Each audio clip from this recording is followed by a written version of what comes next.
ಅಯೋಧ್ಯೆ ಸಂಬಂಧಪಟ್ಟ ಹಾಗೆ ಪ್ರಮುಖ 25 ಸುದ್ದಿಗಳನ್ನ ಬನ್ನಿ ಕ್ವಿಕ್ ಆಗಿ ನೋಡ್ಕೊಂಡು ಬರೋಣ. ಇನ್ನು 4 ದಿನಗಳಲ್ಲಿ ರಾಮ ಜನ್ಮಭೂಮಿಯಲ್ಲಿ ಬಾಲರಾಮನ ಪ್ರಾಣ ಪ್ರತಿಷ್ಠಾಪನೆ ನಡೆಯಲಿದೆ. ಇದಕ್ಕಾಗಿ ರಾಮನೂರಿನಲ್ಲಿ ಈಗಾಗಲೇ ಸಕಲ ಸಿದ್ಧತೆಗಳನ್ನು ನಡೆಸಲಾಗ್ತಾ ಇದೆ. ಈ ಕುರಿತ 25 ಸುದ್ದಿಗಳನ್ನು ನೋಡ್ತಾ ಮೊದಲನೇದಾಗಿ ಅಯೋಧ್ಯೆಯಲ್ಲಿ ಶ್ರೀರಾಮ ವಿರಾಜಮಾನ ಆಗೋದಕ್ಕೆ 4 ದಿನಗಳು ಮಾತ್ರ ಬಾಕಿ ಉಳಿದಿವೆ.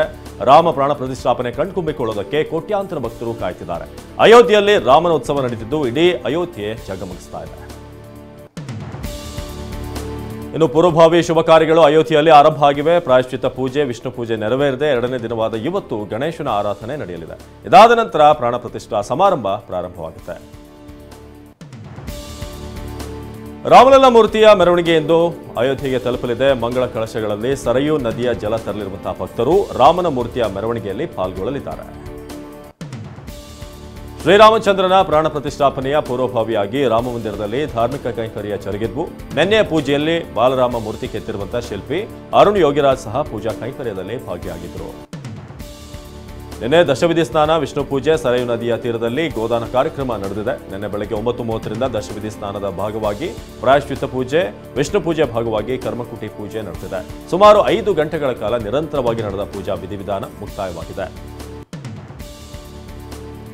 ಯಜ್ಞಶಾಲೆ ಪೂಜೆ ಮತ್ತು ವಿಷ್ಣುವಿನ ಪೂಜೆ ಮಾಡಲಾಗಿದೆ. 121 ಬ್ರಾಹ್ಮಣರು ಪೂಜೆ ಸಲ್ಲಿಸಿದ್ದಾರೆ. ಕರ್ಮಕುಟಿ ಪೂಜೆಗೆ ಬಾಹ್ಯ, ದೇಹದ ಆಂತರಿಕ ಹಾಗೂ ಮಾನಸಿಕತೆಗೆ ಪ್ರಾಯಶ್ಚಿತ್ ಪೂಜೆ ಅಂತ ಹೇಳ್ತಾರೆ. ಈ ಬಗ್ಗೆ ಟಿವಿ9ಗೆ ಪಂಡಿತ್ ದುರ್ಗಾ ಪ್ರಸಾದ್ ಎಕ್ಸ್ಕ್ಲೂಸಿವ್ ಮಾಹಿತಿ ಕೊಟ್ಟಿದ್ದಾರೆ. ಜನವರಿ 19ರಂದು ರಾಮ ಮಂದಿರದಲ್ಲಿ ಯಾಗದ ಅಗ್ನಿಕುಂಡವನ್ನು ತಯಾರಿಸಲಾಗುತ್ತೆ. ವೈದಿಕ ಮಂತ್ರ ಮತ್ತು ವಿಶೇಷ ವಿಧಾನಗಳಿಂದ ಪುರೋಹಿತರು ಪವಿತ್ರ ಬೆಂಕಿಯನ್ನು ಹೊತ್ತಿಸುತ್ತಾರೆ. ಜನವರಿ 20ರಂದು ರಾಮಮಂದಿರದ ಗರ್ಭಗುಡಿಯಲ್ಲಿ ವಿವಿಧ ನದಿಗಳ ನೀರಿನಿಂದ ತುಂಬಿದ 81 ಕಲಶಗಳನ್ನು ಇಟ್ಟು ಶುದ್ಧೀಕರಣ ಮಾಡಲಾಗುತ್ತೆ. ಅದರ ಜೊತೆಗೆ ವಾಸ್ತು ಶಾಂತಿ ಹೋಮ ಸೇರಿದಂತೆ ಅನೇಕ ಆಚರಣೆಯನ್ನು ನಡೆಸುತ್ತಾರೆ. ಜನವರಿ 21ರಂದು ರಾಮಲಲ್ಲಾ ಮೂರ್ತಿಗೆ ವಿದ್ಯುಕ್ತವಾಗಿ ಸ್ನಾನ ಮಾಡಿಸಲಾಗುತ್ತೆ. ಶ್ರೀರಾಮನ ಮೂರ್ತಿಗೆ ವಿವಿಧ ಹಂತಗಳಲ್ಲಿ ಪೂಜಾ ವಿಧಾನದ ಬಳಿಕ ಜನವರಿ 22ರಂದು ಶ್ರೀರಾಮನ ಮೂರ್ತಿಯ ಪ್ರತಿಷ್ಠಾಪನೆ ಆಗಲಿದೆ. ಮಧ್ಯಾಹ್ನ 12:20 ಮೃಗಶಿರ ನಕ್ಷತ್ರದಲ್ಲಿ ರಾಮ ಮೂರ್ತಿ ವಿರಾಜಮಾನ ಆಗಲಿದ್ದಾನೆ. ವಿಶೇಷ ರಾಮ ರಥಯಾತ್ರೆ ಅಯೋಧ್ಯೆಗೆ ಆಗಮಿಸಿದೆ. ದೇಶದಾದ್ಯಂತ 26,000 ಕಿಲೋಮೀಟರ್ ಸಂಚರಿಸಿರುವ ರಾಮರಥ ಅಯೋಧ್ಯೆಗೆ ಬಂದಿದೆ. ನವೆಂಬರ್ 24, 2023ರಂದು ರಥಯಾತ್ರೆಗೆ ಚಾಲನೆ ನೀಡಲಾಗಿತ್ತು. ಈ ವಿಶೇಷ ರಾಮರಥ ಯಾತ್ರೆ ದೇಶದ 17 ರಾಜ್ಯಗಳಲ್ಲಿ ಸಂಚರಿಸಿದೆ. ಅಲ್ಲದೆ ತೀರ್ಥಕ್ಷೇತ್ರಗಳಿಗೆ ಭೇಟಿ ನೀಡಿದೆ. ನೀರು ಮತ್ತು ಮಣ್ಣು ಸಂಗ್ರಹಿಸಿ ಅಯೋಧ್ಯೆಗೆ ಆಗಮಿಸಿದೆ. ಅಯೋಧ್ಯೆಯಾದ್ಯಂತ ರಾಮರಥ ಸಂಚರಿಸಲಿದೆ. ತಂದಿರುವಂತಹ ನೀರು ಮಣ್ಣನ್ನು ಅಯೋಧ್ಯೆಯ ಜನ್ಮಭೂಮಿ ವಿನ್ಯಾಸಕ್ಕೆ ಆಯೋಜಕರು ನೀಡಿದ್ದಾರೆ. ಮೈಸೂರಿನ ಶಿಲ್ಪಿ ಅರುಣ್ ಯೋಗಿರಾಜ್ ಕೆತ್ತನೆಯ ವಿಗ್ರಹ ಸಾಕಷ್ಟು ವಿಶೇಷತೆ ಹೊಂದಿದೆ. ಜಲನಿರೋಧಕ ವಿಗ್ರಹ ಇದಾಗಿದ್ದು ಯಾವುದೇ ಕಾರಣಕ್ಕೂ ಹೊಳಪು ಕಳೆದುಕೊಳ್ಳೋದಿಲ್ಲ. ಶ್ರೀಗಂಧ ಮತ್ತು ಅಭಿಷೇಕದಿಂದ ಹೊಳಪಿನ ಮೇಲೆ ಪರಿಣಾಮ ಆಗುವುದಿಲ್ಲ. ಅಯೋಧ್ಯೆಯಲ್ಲಿ ರಾಮಲಲ್ಲನ ಪ್ರಾಣ ಪ್ರತಿಷ್ಠಾಪನೆಗೆ ಸಿದ್ಧತೆಗಳ ನಡುವೆ ಪಶ್ಚಿಮ ಬಂಗಾಳ ಸಿಎಂ ಮಮತಾ ಬ್ಯಾನರ್ಜಿ ದೊಡ್ಡ ಘೋಷಣೆ ಮಾಡಿದ್ದಾರೆ. ಜನವರಿ 22ರಂದು ಟಿಎಂಸಿ ವತಿಯಿಂದ ಸದ್ಭಾವನಾ ರ್ಯಾಲಿಯನ್ನು ನಡೆಸಲಿದೆ. ಈ ರ್ಯಾಲಿ ಎಲ್ಲಾ ಧರ್ಮದವರಿಗಾಗಿ ಇರುತ್ತೆ ಅಂತ ಹೇಳಿದ್ದಾರೆ. ಕೋಲ್ಕತ್ತಾದ ಕಾಳಿಘಾಟ್ ದೇಗುಲಕ್ಕೆ ಭೇಟಿ ನೀಡುವುದಾಗಿ ಮಮತಾ ಬ್ಯಾನರ್ಜಿ ಹೇಳಿದ್ದಾರೆ. ಪ್ರತಿ ಜಿಲ್ಲೆ ಮತ್ತು ವಾರ್ಡ್ಗಳಲ್ಲಿ ಮಧ್ಯಾಹ್ನ 3 ಗಂಟೆಗೆ ಸದ್ಭಾವನಾ ರ್ಯಾಲಿ ನಡೆಸಲು ಕರೆ ನೀಡಿದ್ದಾರೆ. ಪಶ್ಚಿಮ ಬಂಗಾಳದಲ್ಲೂ ಕೂಡ ರಾಮ ಮಂದಿರ ಸ್ವಾಗತಕ್ಕೆ ಭರದ ಸಿದ್ಧತೆ ನಡೆದಿದೆ. ಬಾಲರಾಮನ ಪ್ರಾಣ ಪ್ರತಿಷ್ಠಾಪನೆಯ ಸಂಭ್ರಮ ರಾಜ್ಯದಲ್ಲೂ ಕೂಡ ಮನೆ ಮಾಡಿದೆ. ಎತ್ತಿನ ಮೇಲೆ ರಾಮನ ಮೂರ್ತಿ ಇಟ್ಟು ಕಿಚ್ಚು ಹಾಯಿಸಲಾಗಿದೆ. ಮಂಡ್ಯ ತಾಲೂಕಿನ ಸಂತೆ ಕಸಲಿಗೆರೆ ಗ್ರಾಮದಲ್ಲಿ ವಿಶೇಷ ಘಟನೆ ನಡೆದಿದೆ. ಗೋಪುರದ ಮೇಲೆ ಶ್ರೀರಾಮ ಮತ್ತು ಆಂಜನೇಯನ ಮೂರ್ತಿಗಳು ರಾರಾಜಿಸಿವೆ. ರಾಮನ ಸ್ವಾಗತಕ್ಕೆ ಅಯೋಧ್ಯೆ ಸಜ್ಜಾಗಿದೆ. ರಸ್ತೆಯ ಇಕ್ಕೆಲೆಗಳಲ್ಲೂ ಸುಂದರ ದೀಪಾಲಂಕಾರ ಮಾಡಲಾಗಿದೆ. ಹನುಮಾನ್ ಗಡಿ ಮಂದಿರದಲ್ಲಿ ವಿಶೇಷ ಪೂಜಾ ವ್ಯವಸ್ಥೆ ನೆರವೇರಿಸಲಾಯಿತು. ಪ್ರವಾಸೋದ್ಯಮ ಇಲಾಖೆ ಅಂಗಡಿ ಮುಂಗಟ್ಟಿಗೆ ಬೋರ್ಡ್ ಮತ್ತು ದೀಪಾಲಂಕಾರ ಮಾಡಿದೆ.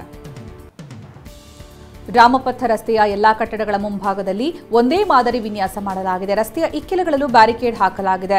ರಾಮ ಮಂದಿರಕ್ಕೆ ಸ್ಥಳೀಯರು ಕೂಡ ಜನವರಿ 22ರಂದು ಪಾಸ್ ಪಡೆಯುವುದು ಕಡ್ಡಾಯವಾಗಿದೆ. ಬೇರೆ ಬೇರೆ ರಾಜ್ಯಗಳ ಭಕ್ತರು ಸಹ ರಾಮ ಮಂದಿರದತ್ತ ದೌಡಾಯಿಸುತ್ತಿದ್ದಾರೆ. ಅಯೋಧ್ಯೆಯ ಸರಯೂ ನದಿ ತಟದ ದೇವಾಲಯಗಳಿಗೆ ಲೈಟಿಂಗ್ ವ್ಯವಸ್ಥೆ ಮಾಡಲಾಗಿದೆ. ಸಂಜೆ ಹೊತ್ತು ಲೇಸರ್ ಶೋ ಮೂಲಕ ಮನರಂಜನೆ ನೀಡಲಾಗುತ್ತಿದೆ. ಶಾಸ್ತ್ರೀಯ ಸಂಗೀತ, ರಾಮಕಥೆಯ ಹಾಡಿಗೆ ಲೇಸರ್ ಶೋ ಮಾಡಲಾಗುತ್ತಿದೆ. ನದಿ ಮಧ್ಯೆ ಅಳವಡಿಸಿರುವ ಧ್ವನಿ ಮತ್ತು ಬೆಳಕಿನ ವ್ಯವಸ್ಥೆ ಅದ್ಭುತವಾಗಿ ಕಾಣಿಸುತ್ತಿದೆ.